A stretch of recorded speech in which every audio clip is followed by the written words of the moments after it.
ఈ ఉదయకాల సమయంలో ఈ చక్కటి వాగ్దానాన్ని మీకు దేవుడు అనుగ్రహిస్తున్నాడు.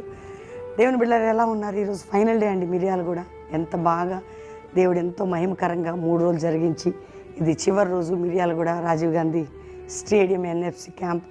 మీరు కూడా రండి, దగ్గరలో ఎక్కడున్న మిరియాలు కూడా చుట్టుపక్కల. ఈరోజు ఫైనల్ చక్కటి క్రిస్మస్ కార్యక్రమం కూడా ఉంటుంది, వాక్యము ఆరాధన. ఈరోజు మీరు ఏ స్థితిలో ఉన్నా మీకు ఒక చక్కటి వాగ్దానం ఇవ్వబోతున్నాడు దేవుడు.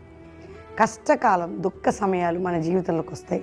మనుషులు ఇతరులు ఏలెత్తి చూపి బాధ పెట్టారు, దేవుడు మనల్ని అన్యాయం చేయడం.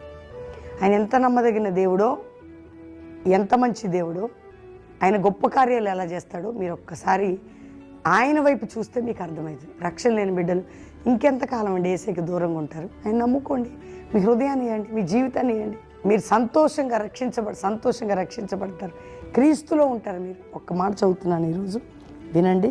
నేను చదువుతున్న మాట మరి లూకా సువార్త 7వ అధ్యాయం 50వ వచనం. అందుకైనా నీ విశ్వాసం నేను రక్షించను, సమాధానం గలదానివే వెళ్ళమని ఆ స్త్రీతో చెప్పాను. దేవుడు ఎలాంటి వారిని క్షమిస్తాడు, ప్రేమిస్తాడు, ఆదరిస్తాడు కదా. ఆయన తట్టు చూసి ఆయన పాదాల మీద పడేవాడిని ఒప్పుకుంటూ విడిచిపెడతాడండి. అమ్మా, నువ్వు సమాధానంగా కలిగిన దానివే వెళ్ళు, నువ్వు నా దగ్గరకు వచ్చావు, నువ్వు తృప్తిగా వెళ్ళు. నా ప్రియ కుమారుడు, నా ప్రియ కుమార్తె, నీ సమాధానమే, నీ విశ్వాసమే, నువ్వెంతగా దేవుని నమ్ముతున్నావో అంత అద్భుతాన్ని చూస్తావు, అంత శ్రేష్టమైన కార్యాన్ని చూస్తావు. అమ్మా, నువ్వు నమ్మిన నిన్ను సిగ్గుపరచను నేను, నీకు సమాధానముని స్వస్థతని ఇస్తాను నేను అంటున్నాడు. నీకు సమాధానముని స్వస్థతను, లేకపోతే నీకు స్వస్థతను, నెమ్మదిని నీకు నేను అనుగ్రహించదు. ఇంత మంచి మాట ఎవరు చెప్తారండి?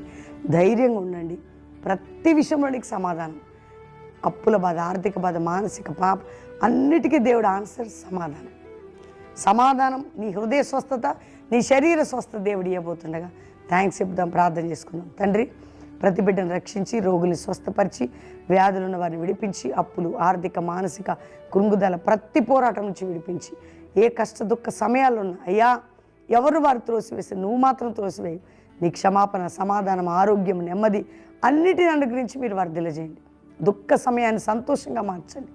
కుటుంబంలో ఏ రోగ బాధ శాపమున్న తొలగించి, అప్పులనే కాడి విరగొట్టి, ఏ దేశంలో ఉన్న విడిపించి, వారికి కృప చూపమని, తోడై ఉండమని, ఆయన ఆరోగ్యాలతో నింపమని, ఆశీర్వదించమని, మ్యారేజ్ డే, బర్త్డే బిడ్డలను బ్లెస్ చేస్తూ ఉజ్జీవం, పరలోక మహిమ క్రైస్తవ సంఘాల మీద జాషువా జనరేషన్ అపోస్తుల మినిస్ట్రీ రైజ్ అవ్వడానికి తోడయండి. మా అన్ని కార్యక్రమాల్లో మీరు ఉండమని యేసు నామములో అడుగుచున్నాం తండ్రి, ఆమేన్.